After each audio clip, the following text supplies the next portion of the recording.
If you had been given the chance to buy a serious quantum computing stock in 2023 when it was trading for less than $1 before the headlines arrived, before the large technology companies started talking about the sector openly, and before the crowd began treating quantum like the next great market story, what would you have done? Most people would say they would have bought it. That is easy to say after the fact. It is easy to look at a stock that later rose more than 2,000% and say, I would have seen it. It is easy to look at a $10,000 investment that could have turned into more than $224,000 and believe the decision would have been obvious. But the truth is that in real time, the biggest opportunities almost never feel obvious. They feel uncertain, they feel early, they feel uncomfortable. They usually sit in a corner of the market where most people are not looking, and when you explain them to others, they often sound too speculative, too strange, or too far away. That is why most people miss them. They do not miss them because they are unintelligent. They miss them because they wait for comfort. And by the time the opportunity becomes comfortable, the price usually reflects that comfort. This is one of the most important lessons in investing. The greatest returns are usually available before the crowd has enough social proof to feel safe. That does not mean you should buy every speculative idea early. That would be foolish. It means you need a process for distinguishing between a weak early idea and a strong early signal. That is what I want to walk through here. A call made before the crowd arrives tells you something. It is not just a lucky receipt, it can be what I think of as a woodshed signal. When a musician walks onto a stage and plays beautifully, the audience does not see the years spent practicing alone. But the performance reveals the preparation, the result carries the evidence of the work that came before it. Investing works the same way. Anyone can talk about quantum computing after NVIDIA makes announcements, after the sector begins to explode, after the stocks are already running, and after retail investors start looking for the next 10-bagger. But making the call when these companies are trading under $1, when they are ignored, when the market does not yet care, that is the woodshed. The preparation is built into the result. So the real question now is not whether one quantum stock already moved. That part is history. The real question is what that move is telling us about the structure of the opportunity going forward. And the structure has changed 6 months ago. There were only a few publicly traded quantum pure plays. The field was narrow. If you wanted direct exposure to quantum computing, you had very few choices. That meant investors were often forced into one or two names, whether or not those names represented the best architecture, the best balance sheet, or the best commercial opportunity. Today, the field is broader. There are more public quantum companies. More are expected to come through the IPO pipeline. And for the first time, investors can begin to map the sector across several different technical approaches instead of blindly betting on a single company that matters. When a sector goes from a few isolated public names into a broader investable ecosystem, the investment problem changes. It stops being only a question of which ticker sounds exciting. It becomes a question of architecture. Customers, manufacturing, cash burn dilution, software adoption, infrastructure leverage, and timing. That is where most retail investors get lost. They begin with the stock symbol. Serious investors begin with the system. I have learned through cycles that if you begin with the ticker, you are already downstream of the most important thinking. You are reacting to price. You are reacting to excitement. You are reacting to a story that somebody else has packaged for you. The better process is to begin with the machine. What problem is being solved? Which method is being used to solve it? Who is paying for it? How far is the technology from commercial scale? How much capital will be needed before the company can stand on its own? Who controls the enabling infrastructure? What risks could make the story fail even if the technology itself is real? Those are the questions that matter. Before we look at the companies, there is a decision rule that is useful here. It comes from mathematics and is sometimes called the 37% rule. The simple version is this. When you face an important decision under uncertainty, spend the first part of the process observing. Do not rush to commit. Watch, learn what good looks like, build a baseline. Then, once you have a baseline, you are more capable of recognizing when something appears that is better than what you have already observed. This is very relevant to quantum investing. Most people do not do this. They do not observe first. They react first. They see a chart go vertical. They see a headline. They see someone say that a company could be the next NVIDIA. They feel the fear of missing out. Then they buy before they understand what they own. That is not a framework. That is emotion with a brokerage account. The 37% rule teaches patience without paralysis. It does not tell you never to act. It tells you to watch long enough to know what you are acting on. Quantum computing is exactly the type of field where that matters, because quantum is not one single technology. It is several competing technological paths trying to solve a set of extremely difficult computing problems. Different companies are using different architectures. Different architectures have different strengths imply different use cases imply different timelines, and different timelines create different investment risks. If you do not understand the architecture, you do not really understand the investment. That is the first principle. There are several major approaches to building a quantum computer, and for the first time, they are becoming publicly investable across the spectrum. One of the most important established names is D-Wave Quantum. D-Wave is the example many people now look at because it was one of the quantum stocks that traded under $1 before making an extraordinary move. But instead of getting mesmerized by the move, we should understand what the company actually does. D-Wave uses a superconducting approach called quantum annealing. That phrase can sound complicated, but the investment idea is simpler.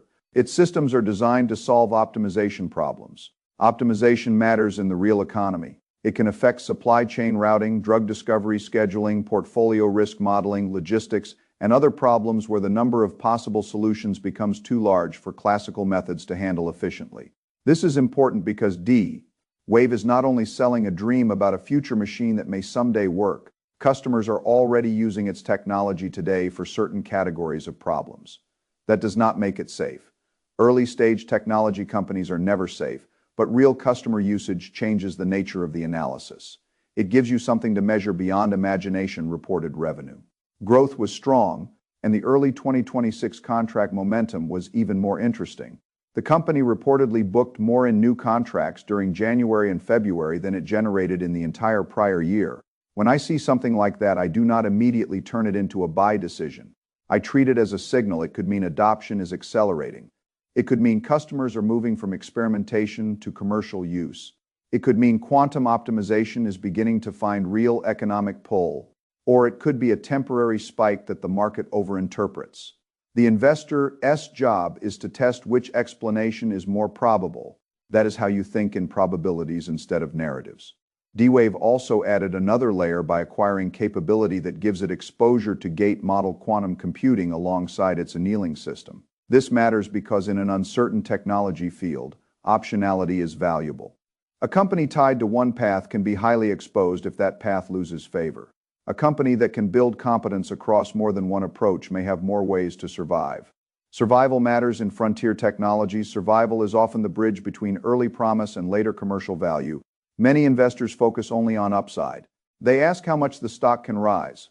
I first ask whether the company can survive long enough for the upside to matter. The second major name is IonQ. IonQ uses trapped ion technology instead of superconducting circuits. It uses individual atoms held in place by electromagnetic fields. Trapped ion systems are known for precision and high fidelity. That matters because quantum systems are extremely sensitive to errors. IonQ is one of the largest quantum pure plays by both revenue and market capitalization.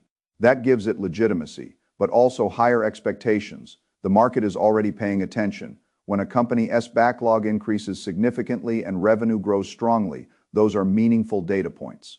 When the company moves toward owning more of the manufacturing process, that can be even more significant. IonQ's reported acquisition of Skywater Technology points toward a broader strategic idea in advanced technology cycles. Controlling manufacturing can become a moat. This is true in semiconductors. It is true in defense technology. It is true in AI infrastructure, and it may be true in quantum computing. If IonQ can control more of its manufacturing chain on US soil, that can matter for Pentagon contracts, government procurement, national security priorities, and supply chain trust. Defense customers think differently from retail investors. Retail investors ask, will the stock go up? Defense customers ask, can this system be trusted? Can it be built securely? Can it be scaled? Can it be protected from foreign dependence? Those questions are not glamorous, but they are very important. So when I look at IonQ, I look not only at the technology and revenue, but at whether the company is moving from a science story toward an infrastructure story. That transition is often where value begins to compound. The third established name is Rigetti Computing.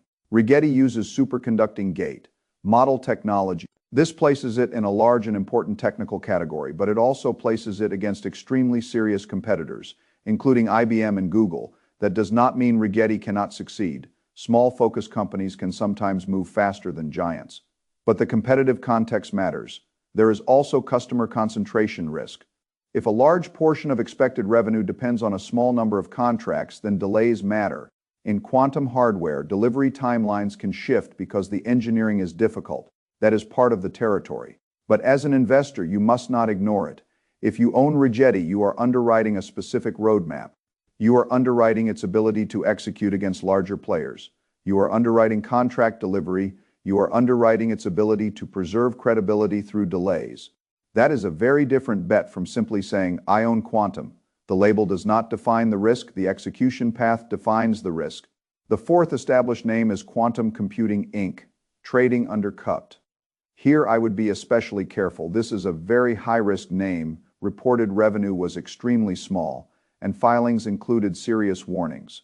There have also been securities fraud lawsuits and allegations that certain relationships or revenue claims were overstated. Those are not small details. In speculative sectors, the market can sometimes reward the most exciting story before it rewards the strongest business. That can create enormous short-term moves, but it can also create dangerous traps. A company with a compelling name is not the same as a company with a durable business. A company in the right sector is not automatically a good investment. A stock can go up because of excitement. A business compounds because of fundamentals. You must know which game you are playing. That completes the older public group. But the more important development now is that new entrants are bringing additional architectures into the public market. This broadening is what makes the sector more analyzable. The first new entrant to understand is Inflection. Inflection uses neutral atom technology. Neutral atom systems are interesting because they may have a scaling advantage. The potential to reach large numbers of qubits without some of the engineering nightmares associated with other architectures is one of the reasons investors and institutions are paying attention. But the company is not only a neutral atom story, it also has quantum sensing that matters because sensing can create nearer-term applications while quantum computing continues to mature. This gives the company two possible commercial tracks. In early-stage technology, this can be important. A second revenue stream can help validate engineering capability, build customer relationships, and provide commercial traction before the larger computing opportunity fully matures. Inflection also has meaningful institutional attention, including selection by NVIDIA for quantum programs. I would not treat that as a guarantee. Nothing in investing is a guarantee, but I would treat it as a data point. When NVIDIA pays attention to a company in advanced computing, I pay attention too. Not because NVIDIA is always right, but because NVIDIA is becoming a central infrastructure player in the AI and advanced computing ecosystem. Its choices can influence where developers, customers, and investors look next. The second new name is Xanadu. Xanadu uses photonic quantum technology. Photonic systems use particles of light, and one of their appealing engineering features is that they can operate at room temperature. That may reduce some of the cooling problems that other architectures face. That is a real potential advantage if it scales. But the part of Xanadu that interests me most is software. Xanadu built Penelane, an open-source quantum programming framework used by a large portion of quantum developers. Usage has grown significantly, and the download numbers suggest that it has meaningful adoption. This matters because software can sometimes become the layer that benefits regardless of which hardware architecture wins. If you are uncertain about hardware outcomes, it can be valuable to study the tools used across the field. A hardware company has to be right about its machine. A software platform can sometimes win as long as the ecosystem grows. That does not remove the risk. Xanadu is still early, revenue is still young, the stock has been volatile, but the software layer gives it a different kind of optionality. I like optionality when it is attached to real adoption. The third new name is Horizon Quantum. Horizon is more of a hardware-agnostic quantum software company. In plain language, it builds tools that can work across different quantum architectures. That makes it a middleware-style business. Middleware is easy to overlook. Investors often focus on the hardware because it feels more dramatic, but in many technology cycles, the connecting layer between hardware and users becomes extremely valuable. It happened in cloud, it happened in software, it happened in AI, it can happen in quantum. The key question is whether Horizon's tools become necessary rather than merely interesting. That is always the transition that matters in software. Interesting tools get attention. Necessary tools get budgets. Then there are the quantum security companies. These include names working on post-quantum encryption chips and quantum safe key distribution. The logic is straightforward. If quantum computers eventually become powerful enough to threaten today's encryption, then governments and enterprises will need protection before that threat fully arrives. This is a real theme, but many of these companies are very early, pre-revenue or close to pre-revenue. That means the risk is high. You are not buying current earnings, you are buying a possible future demand curve that can work, but only if it is sized correctly. The size of a position should reflect the maturity of the business, not the excitement of the story. This is where many investors lose discipline. They put too much money into the least proven part of the opportunity because the upside sounds largest. That is not strategy, that is emotional leverage. There are also major IPOs expected in the sector. Quantinuum, majority owned by Honeywell, has reportedly filed confidentially and may target a very large valuation. IQM out of Finland and Pascal out of France are also expected to come public through SPAC structures. If these companies enter the market, the public quantum universe could expand materially by the end of 2026. That would be an important milestone. More companies mean more data, more architectures, more financial disclosures, more customer comparisons, more ways to build a portfolio across the field. In the earliest stage of a sector, investors trade stories. In the next stage, investors compare execution. Quantum appears to be moving toward that next stage. That is good for serious investors and dangerous for careless ones, because as a sector matures, the market eventually stops rewarding every name equally. It separates the companies with real traction from the companies with only language. That separation can be brutal. Now, there is another layer that may be even more important than the pure plays, the infrastructure companies. Amazon Web Services hosts multiple quantum hardware providers. Microsoft Azure does the same. NVIDIA software platforms integrate with a large share of quantum processors, and its venture arm has backed important private quantum companies. These companies are not pure quantum bets. They do not need quantum computing to succeed. But if quantum succeeds, they can become toll collectors. This is one of my favorite types of exposure in an uncertain technology cycle. When you cannot know which architecture will win, it can be rational to own the layer that benefits from many architectures. In a gold rush, the miners may make the spectacular discoveries, but the people selling tools and access often earn steadier returns. That does not mean infrastructure stocks will outperform the best pure play. They probably will not if a pure play becomes a true category winner. But infrastructure can provide a better risk-adjusted path because the downside is not tied entirely to quantum. That is the trade-off. Pure plays give you more upside and more fragility. Infrastructure gives you less direct upside and more resilience. A serious portfolio thinks about both. Now we return to the practical question, are quantum stocks still attractive entry points today? The answer is maybe. I know people want more certainty than that. They want a list, they want a buy price, they want someone to remove the uncertainty, but uncertainty cannot be removed. It can only be managed. Some quantum stocks have already moved dramatically, some have corrected, some new public companies have entered the market, some IPOs may soon expand the field further. Commercial traction is improving, but the sector still has high cash burn, high dilution risk, high technology risk, and high valuation risk. At the same time, the opportunity is real. That is the tension. Good investing is not about eliminating tension, it is about thinking clearly inside it. This is where the 37% rule comes back. If you watch the field long enough to understand the architectures, the companies, the revenue quality, the risks, and the infrastructure layer, you now have a baseline. Most people do not have that. Most people only know the headline. They know that quantum sounds powerful, they know a stock went up, they know some investor on the internet says it could be the next AI boom. That is not knowledge, that is exposure to noise. The look phase gives you something better. It gives you a way to separate signal from noise. It also helps you recognize your own psychology. 6 months ago, the dominant fear in quantum was, what if it does not work? What if the science never gets there? What if the companies burn through cash before the technology becomes commercial? What if the market is too early? Now the fear is shifting. The new fear is, what if it works and I am not in it? That is the most dangerous emotional moment. The same companies can have the same risks. But the crowd as fear has changed direction. The fear that kept people from buying near the bottom becomes the fear that pushes them to buy near the top. When you feel that inside yourself, pause. A pause is not weakness. A pause is where judgment comes back. Ask one question. Is the decision I am about to make calibrated, or is it emotional? That question alone can save people a great deal of money. Every early-stage quantum company faces the risk of cash burn and dilution. Many will need to issue shares to fund research, engineering, manufacturing, and commercialization. Even if the stock price rises, your ownership can be diluted if the company keeps selling equity. That is not unusual. It is common in early hardware businesses. But you must distinguish between good dilution and bad dilution. Good dilution funds progress. Bad dilution funds survival without progress. If a company raises capital and converts that capital into contracts, systems, customers, and a stronger roadmap, That is one thing. If it raises capital just to keep a story alive, that is another.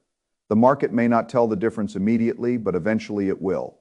If I were thinking about quantum allocation today, I would divide it into layers. Not because any allocation is perfect, but because layering helps match risk to probability. If I had $100 specifically allocated to quantum exposure, the largest share would go to infrastructure. That is the anchor.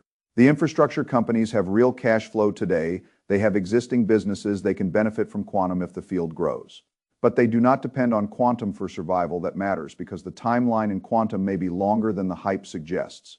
The second layer would go to pure play builders. These are the companies where quantum is the entire business: D-Wave, IonQ, Rigetti, Inflection, Xanadu, Horizon, and others as the field expands. This is where the largest upside could emerge if commercialization accelerates. It is also where failures will be most severe. That is the price of direct exposure. The third layer would be the dream layer. This would include the smallest, earliest, most speculative names: quantum security, pre-revenue company. Highly uncertain microcap stocks where one breakthrough could multiply the investment, but where the capital could also disappear. This layer must be small. Speculation is not automatically wrong, but oversized speculation is how people turn an opportunity into a disaster. There are also quantum ETFs for people who do not want to pick individual companies. A basket can reduce company-specific risk, though it cannot eliminate sector risk. If the whole sector is overvalued or the timeline disappoints, the ETF can still fall. But for many investors, owning a basket can be more rational than pretending they can identify the one winner. When you cannot know the winner, sometimes owning the field is better, but only at the right size, and only if you understand the field. That is the point. The lesson of a past 10-bagger is not that every quantum stock will become a 10-bagger. The lesson is that frontier sectors can create enormous returns when the market misprices them before adoption becomes obvious. But the same frontier sectors can also destroy capital when investors confuse the existence of a real theme with the quality of every company attached to it. The internet was real. Many dot-com stocks still went to zero. AI is real. Many AI stocks will still disappoint. Quantum may be real. That does not mean every quantum company will survive. A sector can be right and a stock can be wrong. That is one of the hardest lessons for retail investors. They hear a good thesis and assume every stock connected to that thesis is good. That is not how markets work. The thesis gives you the pond. The company still has to be the right fish. So I would approach quantum with seriousness, curiosity, and discipline. I would not chase blindly. I would not dismiss it as too early. I would map the system: superconducting annealing, superconducting gate model, trapped ion, neutral atom, photonic software, security, infrastructure, IPO pipeline, revenue, backlog, cash burn, dilution, customer quality, balance sheet valuation. That is the sequence. The ticker comes last. Most people want the ticker first because the ticker gives them the illusion of action. But action without understanding is not progress. It is movement. There is a difference. Quantum computing may become one of the most important technology platforms of the next decade. It may create new winners. It may also create enormous disappointment for investors who arrive late, size incorrectly, and buy stories instead of systems. Both outcomes can happen at the same time. That is why the right approach is not all in excitement and not total avoidance. It is structured exposure. You want enough exposure to benefit if the thesis works. You want enough discipline to survive if the thesis takes longer, moves differently, or destroys weaker companies along the way. That is how I would think about it. Do not worship the 10-bagger. Study the conditions that made it possible. Do not chase the applause. Study the woodshed. Do not buy because you are afraid of missing out. Buy only if the decision is calibrated, sized, and connected to a framework you actually understand. The future does not reward people for being excited. It rewards people for being prepared. And in a sector like quantum, preparation is the edge most people will not have.